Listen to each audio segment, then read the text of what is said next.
তাকে কেউ ভালোবাসে? তুমি যে এত শাস্ত্র রচনা করেছো, সেই শাস্ত্রের মধ্যে পরিচয় দিয়েছে যে ভগবান আমার কি হয় আর আমি ভগবানের কি হই। বেদব্যাস, পরিচয়টা দাও না।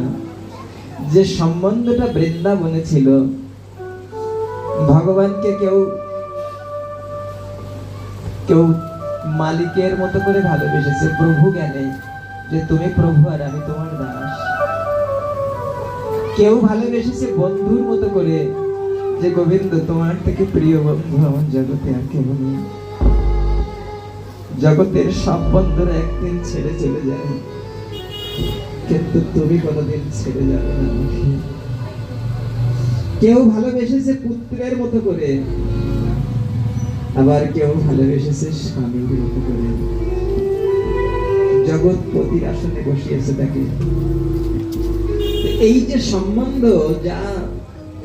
যে সম্বন্ধ ধরে জীব ভগবানকে ভালোবাসতে পারে, এই সম্বন্ধের কথাগুলো তুমি যে শাস্ত্রের মধ্যে ব্যক্ত করবে, তার নাম হবে ভাগবত। বলো না বেদব্যাস, সেই ভাগবতের কথা তুমি ব্যক্ত করো। তাই বেদব্যাস তার সর্বশেষ উপহার দিলেন, যার নাম কমল পুরাণ শ্রীমদ্ ভাগবতম। এই ভাগবতের মধ্যে তিনি কৃষ্ণ কথা বলবেন, কিন্তু আগে বলেননি কৃষ্ণের কথা।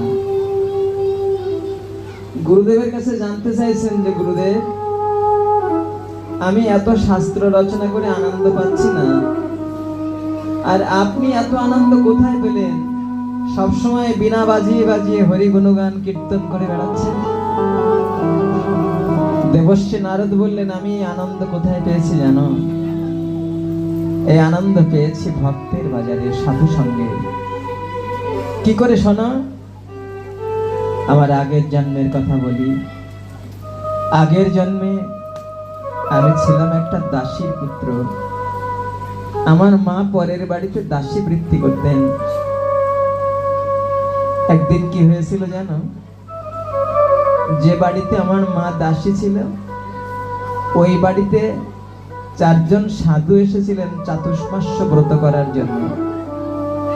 এই শ্রাবণ মাস থেকে কিন্তু এটা শুরু হবে, চাতুর্মাস্য ব্রত। শ্রাবণ, ভাদ্র, আশ্বিন, কার্তিক।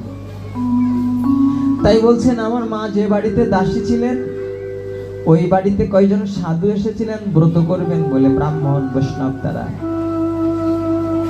এই সাধুরা এসে, আমি লক্ষ্য করতাম, আমি তখন 5 বছরের বালক ছিলাম। কে বলছেন কথাটা? দেবর্ষি নারদ। কাশ্যপ